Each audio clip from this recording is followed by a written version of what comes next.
पिता और पुत्र और पवित्र आत्मा के नाम पर आमीन। सबों को जय यीशु। प्रभु यीशु ख्रिस्त में प्यारे भाइयों और बहनों, आप सभी का हार्दिक स्वागत है नित्य प्रार्थना में। प्रभु का पवित्र वचन कहता है सन लूकास अध्याय 18 वाक्यांश 1, नित्य प्रार्थना करनी चाहिए, कभी हिम्मत नहीं हारनी चाहिए। जब हमारे जीवन में कोई परेशानी, तकलीफ, पीड़ाएं, दुख या कुछ उतार चढ़ाव आता है तो उस वक्त हमें प्रार्थना का सहारा लेना चाहिए। जब हम प्रार्थना का सहारा लेते हैं तो हम प्रार्थना के द्वारा उस बंधन से, उस परेशानी से छुटकारा पाते हैं। लेकिन अक्सर क्या होता है, हम उलझे हुए रहते हैं, क्या करें, कैसे करें, समझ में नहीं आ रहा, क्योंकि हमारा ध्यान प्रार्थना की ओर नहीं जाता है, प्रार्थना पर ध्यान हमारा नहीं रहता और हम सांसारिक चीजों के पीछे, लोगों के शब्दों के पीछे भागते रहते हैं और हमें किसी प्रकार का समाधान नहीं मिलता। लेकिन आज ईश्वर अपने वचन के द्वारा कहता है नित्य प्रार्थना करनी चाहिए। नित्य यानी रेगुलर प्रेयर। अपने जीवन में रेगुलर प्रार्थना कंपलसरी है, जरूरी है। चाहे एक समय का हम भोजन ग्रहण ना करें चलेगा, लेकिन प्रार्थना आपके जीवन में अति आवश्यक है। प्रार्थना के बिना आप अधूरे हैं, प्रार्थना के बिना आप कमजोर हैं, प्रार्थना के बिना आप बिखरे हुए हैं। प्रार्थना हम सबको एक करता है, प्रार्थना हमें जोड़े रखता है। इसलिए प्रभु आज अपने पवित्र वचन के द्वारा हम सबको एक नया अवसर, एक नया मौका देता है कि हम सब एक मत, एक हृदय होकर इस प्रार्थना में भाग लें और प्रार्थना के द्वारा हम अपने जीवन में वचन को जगह दें। आज हम सब प्रार्थना करते हैं लेकिन वचन की कमी है, विश्वास की कमी है, संदेह करते हैं, एक दूसरे पर आरोप लगाते हैं, एक दूसरे की निंदा करते हैं, बुराई करते हैं, एक दूसरे को दोष देते हैं, गिनाते हैं। ये अच्छी बात नहीं है। प्रभु आज हमारे अंदर से, हमारे जीवन, हमारे परिवार से सारी कमियों को, कमजोरियों को, दुर्बलताओं को, पाप को दूर करना चाहता है। इसलिए ईश्वर ने आज हम सबको एक नया मौका, एक नया अवसर दिया है। तो इस अवसर के लिए हम ईश्वर को तहे दिल से धन्यवाद दें। जितने भी लोग हमारे साथ में इस नित्य प्रार्थना से जुड़े हुए हैं, प्रार्थना को सुन रहे हैं, प्रार्थना को शेयर करते हैं, प्रार्थनाओं में भाग लेते हैं, हर एक परिवारों के लिए, हर एक भाई बहनों के लिए हम ईश्वर को धन्यवाद देते हैं और ईश्वर से आज उनके जीवन में विशेष आशीष के लिए प्रार्थना करते हैं। Hallelujah, hallelujah. मेरे प्यारे भाइयों और बहनों, मैं आपको कुछ जरूरी सूचना देना चाहता हूं। आप सभी ने वीडियो में देखा होगा, पोस्टर में, ग्रुप में, सोशल मीडिया पर देखा होगा, शांति का राजा चैनल और शांति का राजा युवा संगम द्वारा 9 दिवसीय निवेदन प्रार्थना का आयोजन किया जा रहा है। यह प्रार्थना परिवारों को जोड़ने की कुंजी, इस पर आधारित है। हम अपने परिवार की उन कमियों पर मनन चिंतन करेंगे जिनकी वजह से हमारा परिवार टूट रहा है, बिखर रहा है, कमजोर हो रहा है, हमारे रिश्ते में दरार आ रही है। इस प्रार्थना में हम मां मरियम की मध्यस्थता, सभी संतों और दूतों की मध्यस्थता द्वारा विशेष प्रार्थना करेंगे प्रभु यीशु से। यह प्रार्थना 30 जून से 8 जुलाई 2025 शांति का राजा चैनल पर सुबह 5 बजे और शांति का राजा युवा संगम यूट्यूब चैनल पर रात्रि 8:30 बजे प्रसारित होगी। इस प्रार्थना को आप अन्य लोगों के साथ भी शेयर करें। वीडियो, पोस्टर, सब कुछ आपको सोशल मीडिया, व्हाट्सएप ग्रुप पर, यूट्यूब पर, सब जगह अवेलेबल है। बस आपसे एक ही निवेदन है, आप इस प्रार्थना के बारे में अन्य लोगों को भी बताएं, अपने फैमिली के साथ, अपने फ्रेंड सर्किल में, अपने पल्ली के लोगों को, ताकि हम एक मत, एक हृदय होकर प्रार्थना में भाग लें और अपने परिवार को मजबूत करें।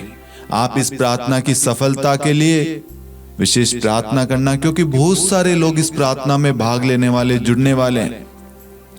उनका रिश्ता कमजोर होगा, उनके रिश्ते में लड़ाई झगड़े होंगे, उनके परिवार में बहुत सारी परेशानियां होगी, वह अपने दुख को लेकर आएंगे इस प्रार्थना में। तो हम सबका कर्तव्य है, हम एक एक व्यक्ति, एक एक परिवार, एक एक भाई बहनों के लिए हम विशेष प्रार्थना करें। आप सपरिवार इस प्रार्थना में भाग लेना।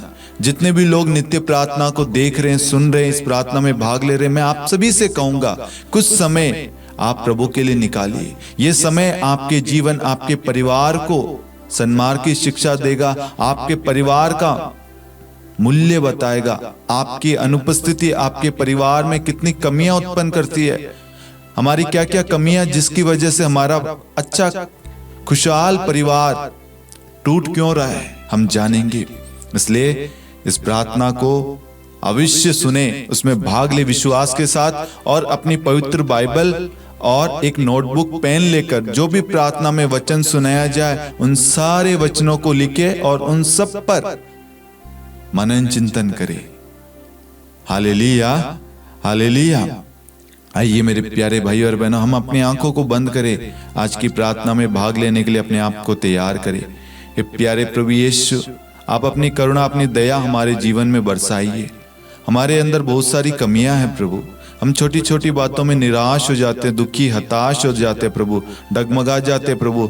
दूसरों की बातों को देखकर, दूसरों की बातों को सुनकर, दूसरों के आचरण को देखकर प्रभु हम अपने पर संदेह करते हैं, अपने आप को तुच्छ समझते हैं, अपने आप को कमजोर बनाते हैं प्रभु, दुखी होते हैं प्रभु। ये सारी कमियां हमारे जीवन से दूर कर दे। हमारे जीवन में बहुत सारी तकलीफ, पीड़ाएं, कष्ट है प्रभु, आज उन सब को लेकर प्रभु इस प्रार्थना में आए। बहुत सारे लोग दुखी हैं, बीमार है, कष्ट में, तंगी में हैं। अपने प्रार्थना निवेदन भेजिए प्रभु। परिवारों में शांति नहीं है, परिवार में एकता नहीं है, परिवार में लड़ाई झगड़े क्लेश है, बच्चे उनका कहना नहीं मानते, बच्चे उनका अनुसरण नहीं करते, आज्ञा का पालन नहीं करते, बच्चे जवाब देते हैं, बच्चे मोबाइल फोन में बुरी संगति में फंसे हैं, पति पत्नी से बात नहीं करता, पति पत्नी से, पत्नी पति से, एक दूसरे से बातचीत नहीं है, परिवार में प्रेम नहीं है, एकता नहीं है। ऐसे बहुत सारे परिवार टूट रहे, बिखर रहे हैं। युवा बेरोजगार है, बच्चे पढ़ाई में रुचि नहीं ले रहे। आज उन सब के लिए हम विशेष प्रार्थना करने जा रहे हैं। उन सारे लोगों को हम मां मरियम की मध्यस्थता द्वारा प्रभु के हाथों में समर्पित करें।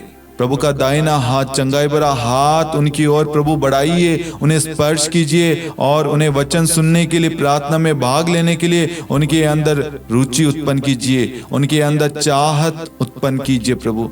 आज जितने भी लोग प्रार्थना में भाग ले रहे प्रभु, उन सब के दुख, दर्द, पीड़ा, तकलीफ को प्रभु आप दूर कर दीजिए प्रभु। उनके हृदय को, उनके मन को, सोच विचार, आत्मा, शरीर को, सबको प्रभु आप अपने पवित्र लहू से धोकर शुद्ध करें, ताकि आत्मा और सच्चाई से हम प्रार्थना में भाग लें, प्रार्थना को सुने और वचन जो कहता उस पर हम चल सके। Hallelujah, hallelujah. यीशु स्तुति, स्तुति, आराधना, महिमा। यीशु धन्यवाद, धन्यवाद Yeshu. Hallelujah, hallelujah, hallelujah, hallelujah, hallelujah Yeshu, धन्यवाद यीशु। Hallelujah, hallelujah. प्रभु यीशु क्रिस्त में प्यारे भाइयों और बहनों, आज हमारे मनन चिंतन का विषय है जीवन में विश्वास का होना अति आवश्यक है। जीवन में विश्वास बहुत जरूरी है।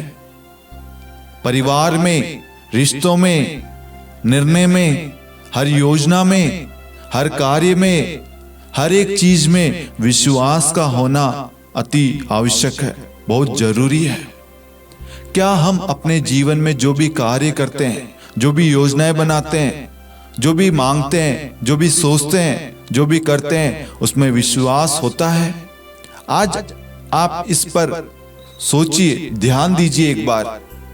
जब आप प्रार्थना करते हैं, जब आप कोई कार्य करते हैं, कोई यात्रा करते हैं, कुछ प्रभु से मांगते हैं, तो उन सब चीज में क्या विश्वास है या नहीं?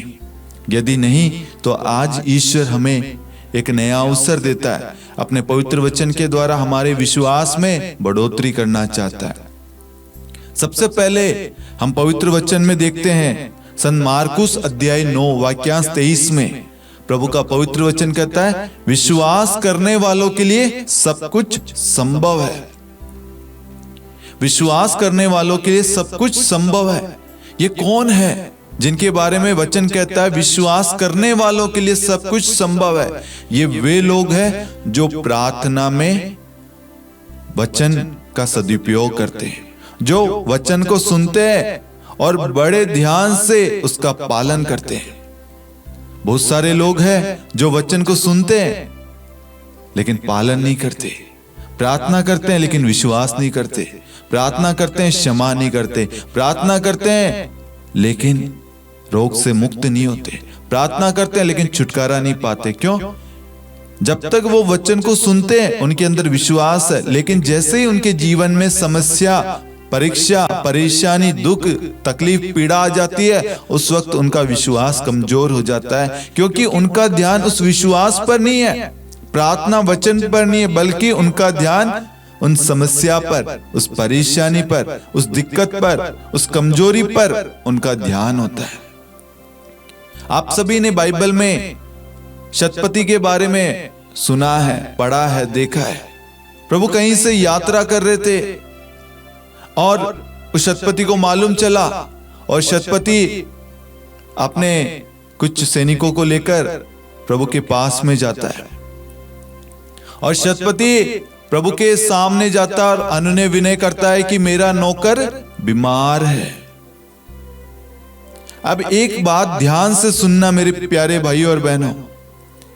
शतपति कहता है मेरा नौकर बीमार है, तो प्रभु कहता है लो चलो। प्रभु चलने के लिए तैयार है।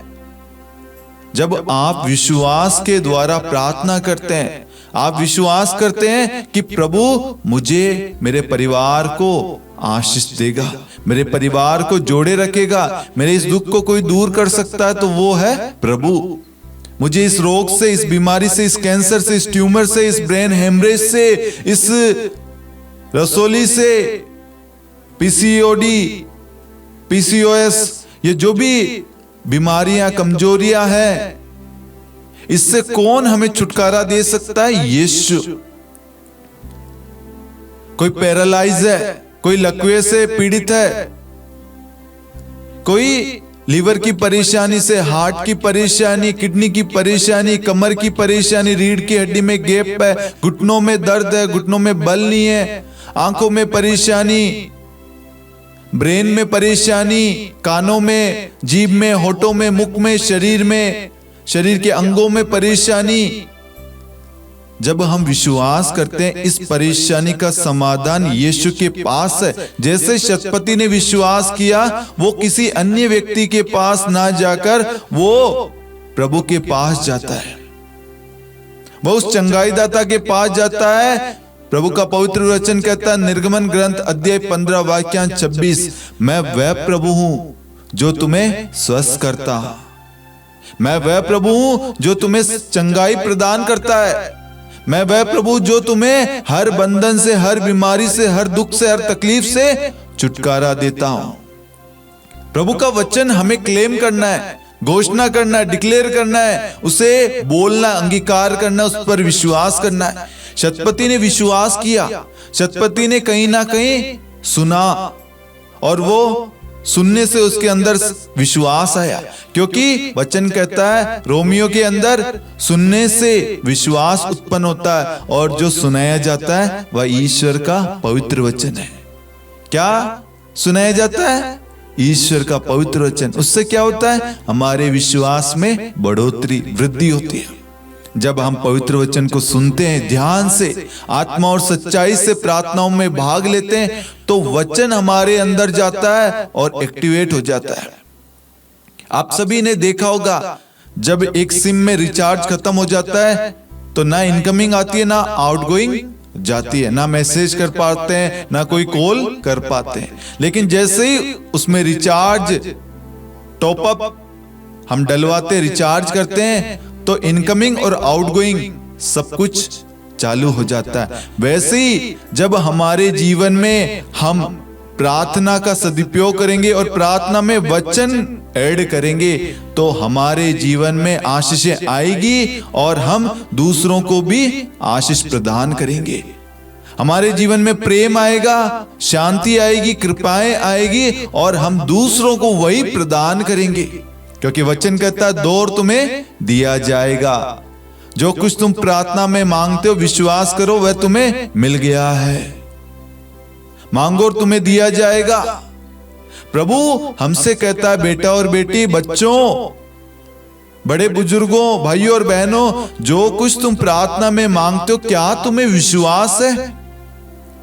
उदाहरण के लिए एक जगह प्रभु खड़ा है और एक जगह एक व्यक्ति खड़ा है। अब वो व्यक्ति हो सकता आपके ऑफिस का बॉस हो, और एक साइड जीवनदाता, चंगाईदाता, जीवन का स्रोत, हमारे जीवन का सब कुछ, एक साइड प्रभु खड़ा है। हम अपने बॉस से मांगते रहते हैं, मांगते रहते हैं, मांगते रहते हैं। हम अपने बॉस पर डिपेंड रहते हैं। हम सोचते हैं यार बॉस ने छुट्टी कैंसिल कर दी, बॉस मेरा प्रमोशन नहीं कर रहे। लेकिन मैं आपको कहना चाहता हूं, यदि आप बॉस पर निर्भर ना रहते हुए प्रभु पर निर्भर रहते, प्रभु पर भरोसा करते, प्रभु से प्रार्थना करते, तो प्रभु आपके बॉस को आशीर्वाद देता और आपके बॉस के द्वारा आपको आशीर्वाद प्रदान करता। आप किसी कंपनी में काम कर रहे हैं, कहीं पे जॉब कर रहे हैं, या आपकी खुद की कंपनी है, या आपका कुछ भी काम हो, स्टॉल हो, ठेला लगाते हो, मजदूरी करते हो, कुछ भी काम करते हैं, आप अपनी जगह अपने आप को सोचिए एक बार। इन सारी जगहों पर आप जो भी कार्य करते हैं, उन कार्यों में आप अपने आप को रखिए। अब आप सोचिए, यदि कोई कस्टमर आता है, आप उनके साथ में अच्छा व्यवहार नहीं करेंगे तो वह क्या दोबारा आएगा? नहीं आएगा। कोई कस्टमर आया, आप उसे समय नहीं देंगे तो क्या वह दोबारा आएगा? नहीं आएगा। आप अपने कर्मचारी, अपने स्टाफ को नहीं समझेंगे तो क्या वह आपका आदर करेगा, आपको समझेगा? उसके मन में ये रहेगा मेरा बॉस खड़ूस है, मेरा सर ऐसा है, मेरी मैम ऐसी है। नकारात्मक नेगेटिव थॉट रहेंगे। लेकिन उस वक्त आप अपने बॉस के लिए, अपनी मैम के लिए, अपने सर के लिए, अपने कस्टमर के लिए आप प्यार से बात करेंगे, प्रार्थना के द्वारा। ये वचन क्या है? सुसमाचार क्या है? ये ईश्वर का प्रेम है। यदि हम अपने पड़ोसी को प्यार करते हैं, आदर सम्मान देते हैं, अपने परिवार का आदर सम्मान करते हैं, ये आदर सम्मान हम प्रभु का कर रहे हैं। हम अपने परिवार के द्वारा, अपने आचरण, अपने स्वभाव के द्वारा हम ईश्वर की महिमा कर रहे हैं। आज बहुत सारे लोग एक गलती करते हैं, अपने कस्टमर के लिए, अपने ऑफिस के लिए, अपने बॉस, अपनी मैम के लिए, अपने सर के लिए, अपने स्टाफ के लिए, अपने जो ऑफिस के अंदर जो भी होमगार्ड होते हैं, जितने भी स्टाफ है, उन सब के लिए हम प्रार्थना नहीं करते। क्या उनको हमारी प्रार्थना की, हमारे मार्गदर्शन की जो प्रभु हमें देता है उसकी जरूरत नहीं है? यदि आपके बॉस को टाइम पर आगे से फंड नहीं मिलेगा तो वो आपकी सैलरी कैसे देगा? आगे से जब उनको फंड नहीं मिलेगा तो सारा कार्य रुक जाएगा। क्या कभी आपने उसके लिए, उस निवेदन के लिए, उस इंटेंशन के लिए प्रार्थना की है? सोचना। सिर्फ प्रार्थना खुद के लिए नहीं होती। हमेशा हम क्या करते हैं? अपने लिए मांगते रहते हैं, अपनी आवश्यकता, अपनी जरूरतें, सिर्फ खुद के लिए। हम आज कहीं ना कहीं स्वार्थ हमारे अंदर आ गई, सिर्फ खुद के लिए मांगना। मेरे प्यारे भाई और बहनों, हमारे मांगने से पहले पिता जानता है कि हमारी आवश्यकता, हमारी जरूरतें क्या है, और वो समय आने पर वो सारी चीजें हमें प्रदान करता है। लेकिन आज हम दूसरों के लिए प्रार्थना करना, दूसरों के विश्वास को बढ़ाना, दूसरों को हौसला देना, दूसरों को साथ देना, दूसरों को बढ़ावा देना, दूसरों के टैलेंट को, दूसरों के लिए प्रार्थना करना जरूरी नहीं समझते। लेकिन आज ईश्वर हमें कहता है, हमारे जीवन में, हमारे कामकाज में, हमारे परिवार में, हमारे माहौल में, हमारी संगति में, हर एक चीज में हमें विश्वास की सख्त जरूरत है, आवश्यकता है। जैसे मैंने आपको कहा, एक ऑफिस में या एक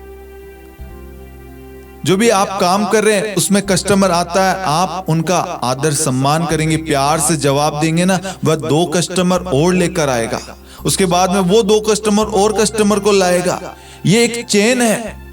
प्यार से प्यार जुड़ता है और क्रोध से, नफरत से, बैर, ईर्ष्या से वो एक कस्टमर भी दूर हो जाता और आपके लिए हर जगह नेगेटिविटी फैल जाती है। इसी तरीके से एक छोटा सा पाप, एक छोटा सा अनुशासन उसको हम तोड़ते हैं, आज्ञा का उल्लंघन करते हैं, तो क्या होता है, पाप हमारे अंदर प्रवेश करता है और हमें उस पाप के दलदल में डाल देता है। जब हमारे जीवन में हम प्रार्थना करते हैं, प्रार्थनाओं में भाग लेते हैं, रेगुलर चर्च जाते हैं, उस वक्त हमारे अंदर वचन प्रवेश करता है और वचन हमें मजबूत करता है। लेकिन उस क्षण हमारे जीवन में परीक्षाएं आएगी, हमारे जीवन में तकलीफ, पीड़ाएं, कष्ट आएगी, ये आएगा और ये आना अनिवार्य है ताकि हम अपने विश्वास में खरे उतरें, अपने विश्वास को प्रकट करें। जब तक हम अपने विश्वास को प्रकट नहीं करेंगे, उस समस्या से लड़ेंगे नहीं। लड़ना हथियार लेके नहीं है, वचन के द्वारा, प्रार्थना के द्वारा जब हम उसका सामना करेंगे ना, तो वो सारी समस्याएं हमारे जीवन से हट जाएगी। यदि आप अपने बॉस के लिए, अपने स्टाफ के लिए, अपने कर्मचारी आप प्रार्थना करेंगे ना, आपके ऑफिस में एक अच्छा माहौल रहेगा, शांति रहेगी, सब मेल मिलाप का रिश्ता बना रहेगा, एक दूसरे का आदर सम्मान करेंगे, एक दूसरे के अंदर ईर्ष्या नहीं आएगी, बैर नहीं आएगी, नफरत नहीं आएगी और एक दूसरे को समझेंगे, एक परिवार बनेगा। बहुत सारी कंपनियों में ऐसा होता है, बहुत सारे लोग ऐसा कार्य करते हैं, उनके स्वभाव के द्वारा वो सुसमाचार फैला रहे हैं, उनके आचरण, उनकी बोली से, उनके रहन सहन से वह सुसमाचार का प्रचार कर रहे हैं। Hallelujah, hallelujah. आज से अपने कस्टमर के लिए, अपने स्टाफ के लिए, अपने कर्मचारी, अपने बॉस, अपने सर मैम के लिए, जहां पे आप कार्य करते हैं उस जगह के लिए, वहां के आस पड़ोसियों के लिए, हर एक चीज के लिए प्रार्थना करना शुरू करें। जब आप प्रार्थना करेंगे ना, तो सब कुछ पर प्रभु का अधिकार होगा, प्रभु की शांति, प्रभु का प्रेम बना रहेगा। शतपति अपने नौकर के लिए प्रार्थना कर रहा है, सोचिए उसका कितना रिश्ता है, कितना प्रेम करता है। क्या आज आप अपने कस्टमर से, अपने ऑफिस के स्टाफ से, या आप अपने कर्मचारियों से, अपने परिवार के सदस्यों से, अपने पड़ोसियों के लिए क्या आप प्रार्थना करते हैं? उनके लिए आप प्रभु से अनुनय विनय करते हैं, उनकी गलतियों के लिए आप क्षमा मांगते हैं, उनके लिए आप समय निकालकर प्रार्थना करते हैं। सोचना, शतपति कितना व्यस्त रहता होगा, कितना बिजी होगा, उसके ऊपर कितना भार होगा, कितनी सारी जिम्मेदारी होगी प्रजा की, बहुत सारी चीजें, पावरफुल पर्सन है वो, लेकिन वो समय निकालता है अपने नौकर के लिए। यदि वो अपने नौकर के लिए समय निकाल सकता है, इतना बड़ा अधिकारी, तो हम क्यों नहीं अपने परिवार के लिए, अपने पड़ोसियों के लिए, समस्त कलीसिया के लिए, समस्त राष्ट्र के लिए, हर एक अधिकारी, नेता, याजकों के लिए, हमारे प्रधानमंत्री के लिए, मुख्यमंत्री के लिए, हमारे कलेक्टर के लिए, हमारे सैनिकों के लिए, हमारे जल सेना, वायु सेना, थल सेना, आर्मी, हर एक चीज के लिए क्यों नहीं हम प्रार्थना करते? ये हमारा कर्तव्य है, वो हमारी सुरक्षा कर रहे हैं, तो हमारा कर्तव्य है हम ईश्वर से उनके लिए सुरक्षा मांगे। हम जब सोते हैं तो ध्यान रखना, हमारे सैनिक बॉर्डर पर जागते हैं। हम जब चैन से सो पाते हैं ना, इन सब के पीछे उनकी मेहनत है। तो हम सबका कर्तव्य है हर एक व्यक्ति के लिए प्रार्थना करना, हर एक व्यक्ति की सुरक्षा मांगना। रोज स्तोत्र ग्रंथ 91 के द्वारा अपने देश के लिए, समस्त राष्ट्र के लिए, समस्त कलीसिया के लिए, हर एक व्यक्ति के लिए, हर एक चीज के लिए ईश्वर की छत्र छाया में समर्पित करे, ईश्वर के आश्रय में हर एक व्यक्ति को सौंपे, ताकि ईश्वर के वचन में वे सब सुरक्षित रहे। आज हम सिर्फ अपने लिए प्रार्थना करते हैं, सिर्फ हम अपनी खुशियां चाहते हैं, अपने जीवन में बढ़ोतरियां चाहते हैं। हमें किसी और के दुख से, किसी और की पीड़ा से कोई लेना देना नहीं है।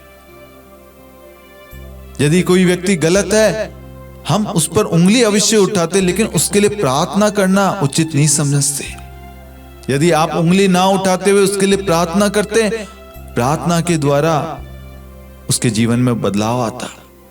आज ईश्वर हम सबको इसी के लिए बुलाता है। जैसे शतपति अपने नौकर के लिए प्रार्थना करता है और प्रभु कहता है, प्रभु उनके साथ में चलने के लिए तैयार होता है। वह कहता है, प्रभु मैं इस योग्य नहीं हूं।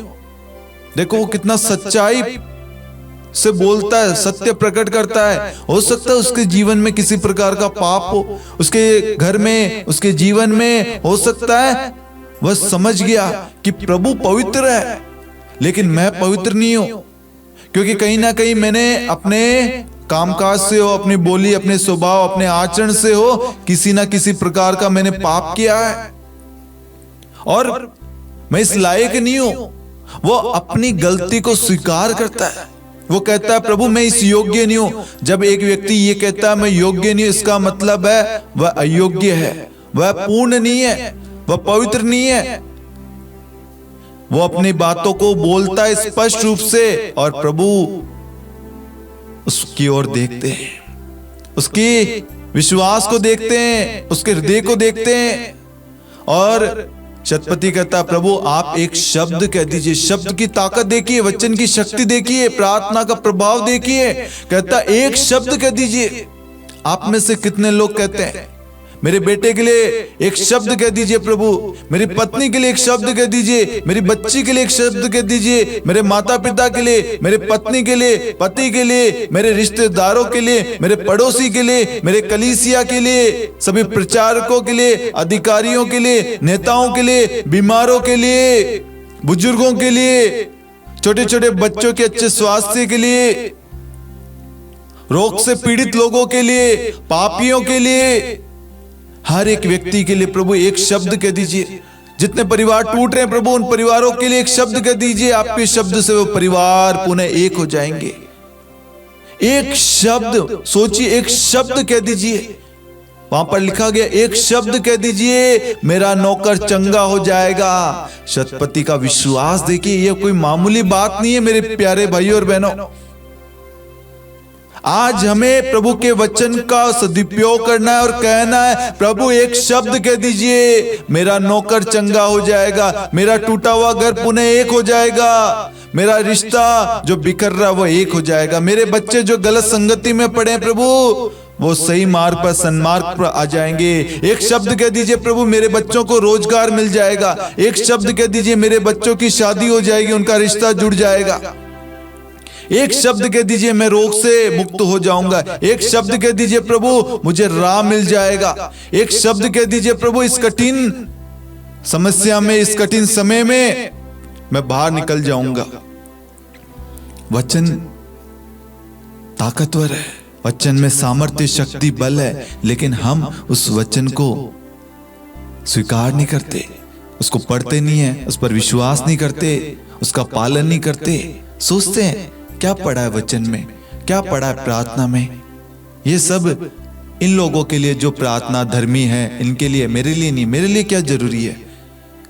इस दुनिया में, इस जगत में हर एक व्यक्ति के लिए प्रार्थना सख्त जरूरत है। जितना जीवन में हमें श्वास की जरूरत होती है वैसे ही हमें प्रार्थना की जरूरत होती है। प्रार्थना हमें शुद्ध ऑक्सीजन देता है। प्रार्थना ना करने से हमारे अंदर से ऑक्सीजन छिनता जाता, निकलता जाता है। बाहर की चीजें, कार्बन डाइऑक्साइड, बहुत सारी चीजें हमारे शरीर को ध्वस्त करती है, नुकसान पहुंचाती है, क्षति पहुंचाती है। इसलिए हमारे जीवन में प्रार्थना का होना सख्त जरूरी है। जब हम प्रार्थना करेंगे तब हमारे विश्वास में बढ़ोतरी होगी। जैसे ही शतपति ने प्रभु से कहा प्रभु एक शब्द कह दीजिए मेरा नौकर चंगा हो जाएगा, उसी वक्त ऑन द स्पॉट, उसी समय उसका नौकर जो उसके घर में था, जो बीमार पड़ा था, वह उसी क्षण चंगा हो गया। Hallelujah, hallelujah. ये कैसे हुआ? विश्वास के द्वारा। एक छोटा विश्वास, यदि तुम्हारा विश्वास राई के दाने के बराबर हो, एक छोटा विश्वास। देखिए आप आज चाहे भारत में हैं या फॉरेन में, आपको लगता है मैं इस वक्त अपने घर नहीं जा सकता, प्लेन की टिकट नहीं हो पा रही, वीजा नहीं लग पा रहा। आप उन चीजों के पीछे ध्यान मत दीजिए। आप उस वक्त प्रभु के एक वचन को लीजिए और कहिए प्रभु एक शब्द कह दीजिए मेरा वीजा लग जाएगा। एक शब्द कह दीजिए मेरे जीवन से सारी बाधाएं दूर हो जाएगी। आपको विश्वास करना है उस शतपति की तरह, उस जेरुस की तरह, उस जक्कैयुस की तरह। जक्यूस हम देखते हैं प्रभु को देखना चाहता था, उसके अंदर एक चाह थी प्रभु कैसे दिखते हैं, चाह होनी चाहिए।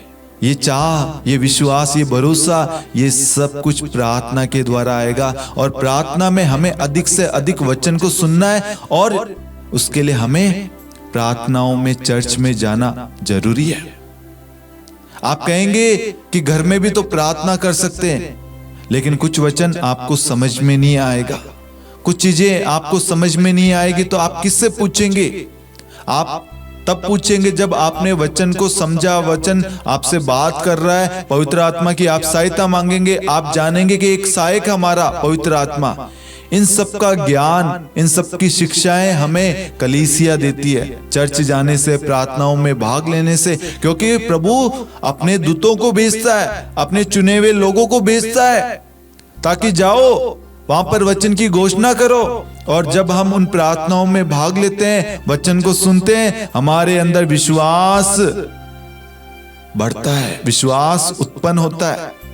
और उसके बाद में जब हम उन वचनों को वापस पढ़ते हैं तो हमें धीरे धीरे और अधिक समझ में आता है, और चीजें समझ में आती है। Hallelujah, hallelujah. इसलिए प्रभु का पवित्र वचन कहता है विश्वास करने वालों के लिए सब कुछ संभव है। यदि आज आप विश्वास करेंगे, उसी क्षण, उसी वक्त, ऑन द स्पॉट आप अपने जीवन में ईश्वर की महिमा को देखेंगे।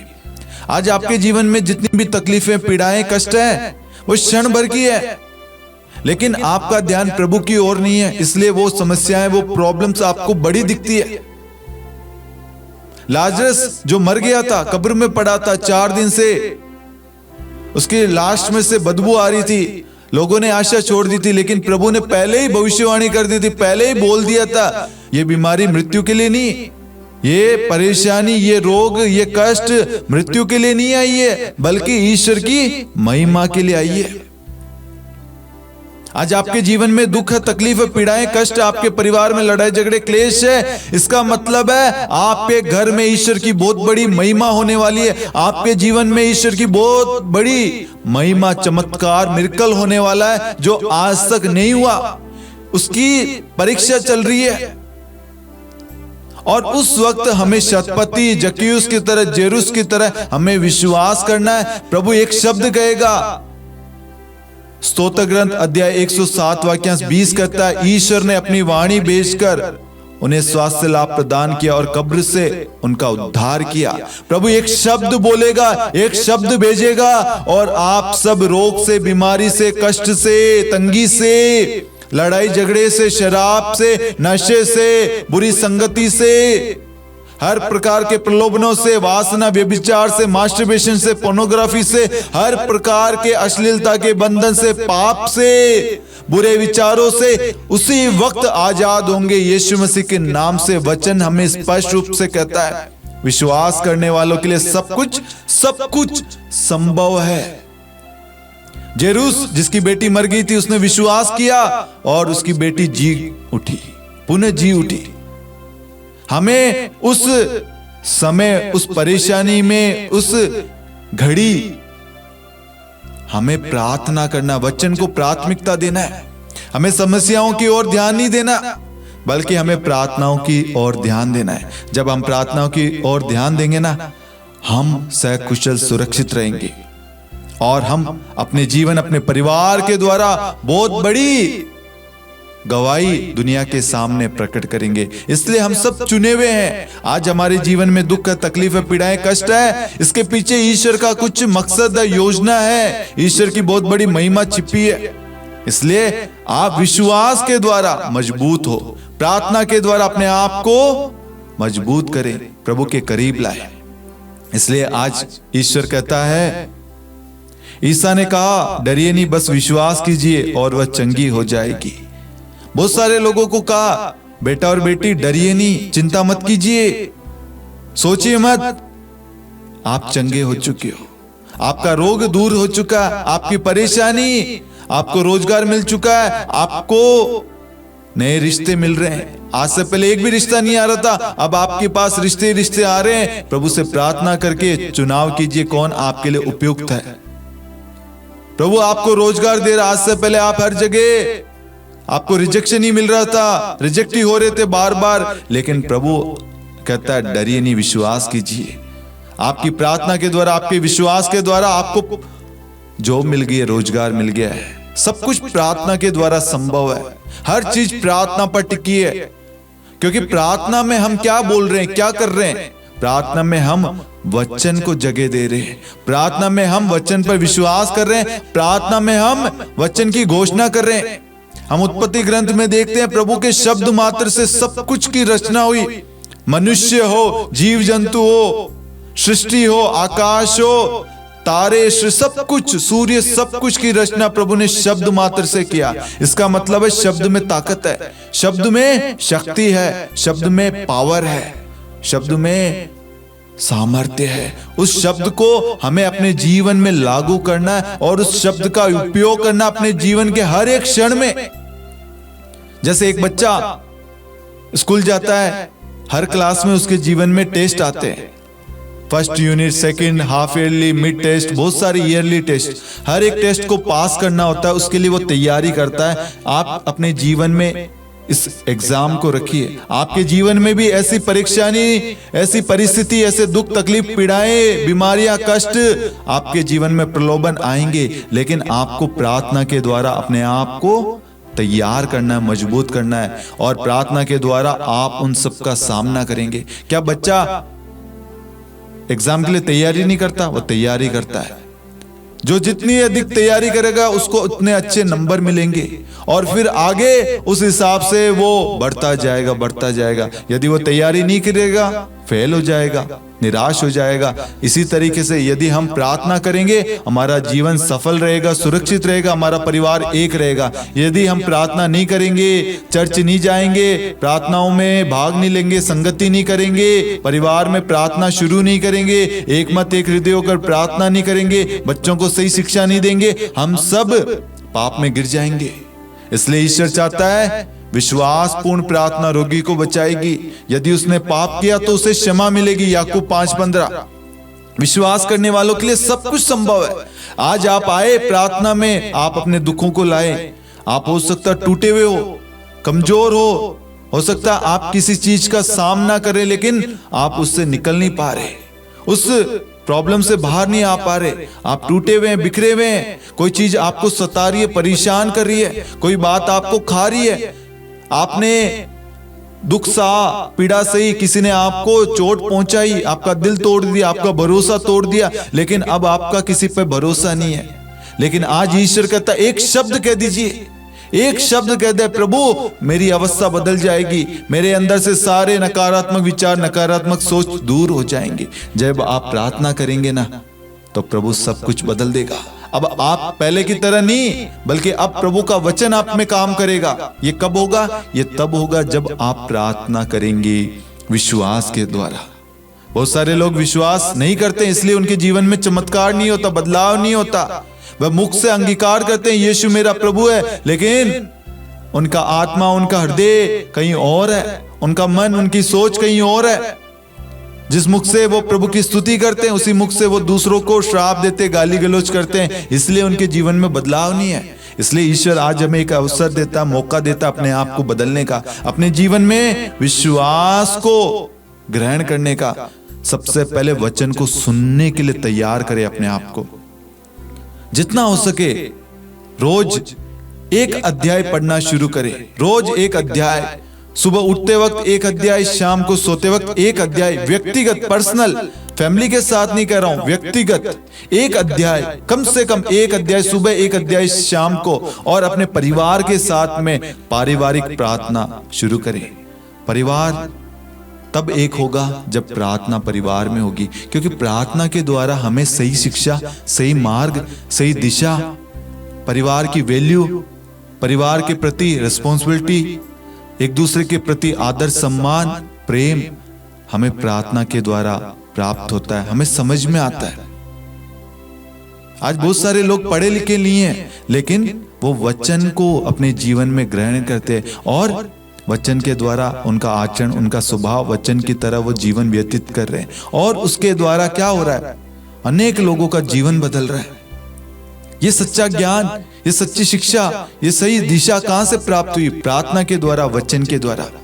बहुत सारे लोग कहते हैं हमें पढ़ना नहीं आता ब्रदर जी, फोन करते हैं कि ब्रदर जी हमें नहीं मालूम, लेकिन हमने सुना है और वो हमारे हृदय में अंकित है। हम वचन को सुनते जाते हैं और वो वचन हमें याद रहता है। कितना अच्छा लगता है जब हम ऐसे विश्वास को सुनते हैं, ऐसी गवाहियों को देखते हैं। हम तो पढ़ सकते हैं, हमें इंग्लिश आती है, हिंदी आती है, तरह तरह की भाषाएं आती है, लेकिन क्यों नहीं पढ़ते? आज ईश्वर चाहता है हम अपनी गलती को सुधारें और पवित्र शास्त्र को, पवित्र बाइबल को पढ़ना शुरू करें। यह हमें सही शिक्षा, सही ज्ञान, सही दिशा, सही मार्ग पर ले जाएगा। Hallelujah, hallelujah. मैं आशा करता हूं कि आज प्रभु ने अपने पवित्र वचन के द्वारा आपके विश्वास में बढ़ोतरी की है, आपको प्रार्थना के प्रति आपके अंदर भक्ति, श्रद्धा उत्पन्न की है। आप आज से पहले हो सकते कमजोर थे, प्रार्थना या वचन पर जोर नहीं देते थे, आप प्रार्थना के मूल्य को नहीं समझते थे, लेकिन आज जो भी वचन हमने पढ़ा, उन वचनों के द्वारा हमारे विश्वास में बढ़ोतरी आई और हमने समझा कि वचन हमारे जीवन में कितना जरूरी है। हम दूसरों के शब्दों के पीछे भाग रहे थे, लेकिन प्रभु के वचन के पीछे कोई नहीं भाग रहा था। लेकिन आज प्रभु ने हमारी आंखें खोल दी है। हम प्रभु के वचन में बढ़ना चाहते हैं, जीना चाहते हैं और वचन पर दृढ़ रहना चाहते हैं। प्रभु ने आज हमारे विश्वास में बढ़ोतरी की है, हमारे को सही दिशा, सही मार्ग, सही शिक्षा प्रदान की है। आइए हम प्रार्थना करें। हे प्यारे प्रभु यीशु, हम आपकी स्तुति, महिमा, आराधना करते हैं। जितने भी लोग हमारे साथ में प्रार्थना में भाग ले रहे हैं, इस मिनिस्ट्री से जुड़े हुए प्रभु, इस प्रार्थना को शेयर करते हैं अपने फैमिली के साथ, अपनों के साथ, रिश्तेदारों, दोस्तों के साथ, सोशल मीडिया पर, जहां कहीं पे भी शेयर करते हैं प्रभु।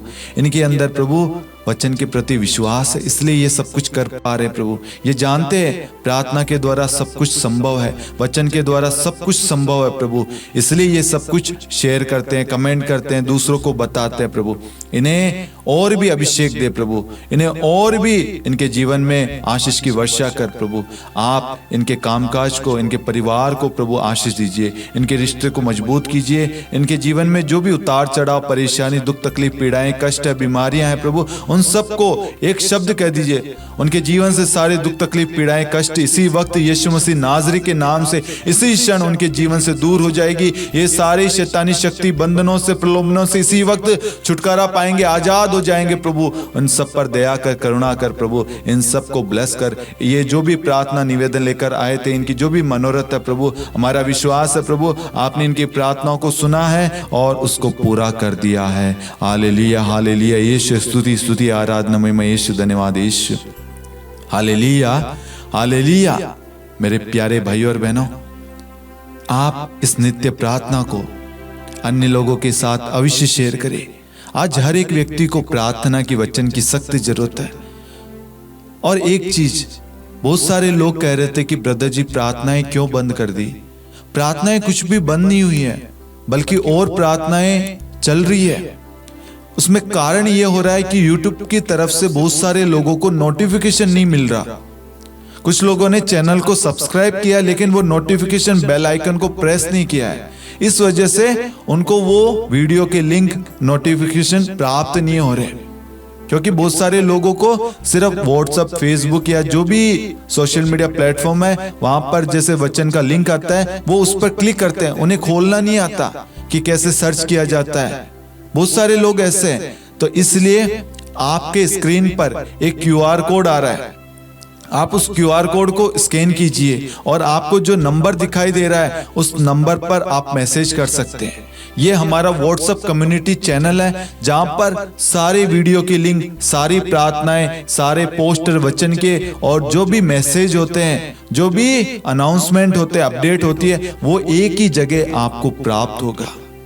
आप शांति का राजा चैनल को, शांति का राजा युवा संगम YouTube चैनल को, ये 2 YouTube चैनल है, आप दोनों को लाइक, शेयर, सब्सक्राइब करें। सोशल मीडिया, फेसबुक, इंस्टाग्राम पर आपको शांति का राजा चैनल के नाम से, शांति का राजा मिनिस्ट्री के नाम से आपको ID मिलेगी, अकाउंट मिलेगा। आप उन सबको फॉलो कीजिए और अन्य लोगों के साथ भी आप शेयर करें। आप हमारा साथ दीजिए इस मिशन में। हर एक व्यक्ति तक, हर एक परिवारों तक हमें प्रभु के प्रेम को पहुंचाना है, प्रभु की शांति को पहुंचाना है। इसलिए आप इस मिनिस्ट्री को अवश्य दूसरों के साथ शेयर करें। हर एक प्रार्थना को आप शेयर करना, और आप इस मिनिस्ट्री के लिए, सभी टीम मेंबर्स के लिए आप प्रार्थना करना। और 30 जून से शुरू होने वाले प्रार्थना के लिए, परिवारों के लिए विशेष प्रार्थना करना।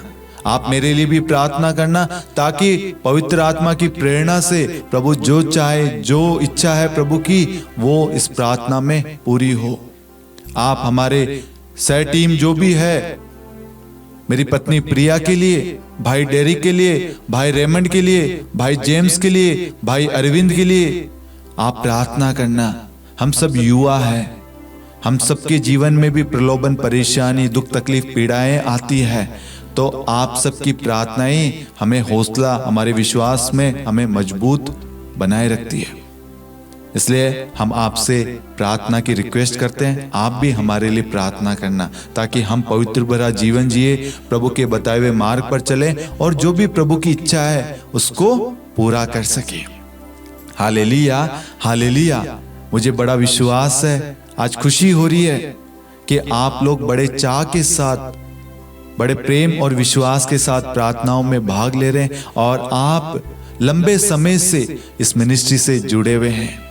प्रभु आपको, आपके घराने को, आपके कामकाज को बहुतायत में आशीर्वाद दे, आपकी सुरक्षा करे, आपके घर से सारे रोगों को, सारी शैतानी शक्तियों को, बुराइयों को, प्रलोभनों को, सारी नकारात्मक चीजों को आपके जीवन से, आपके परिवार से, आपके कामकाज से दूर रखे।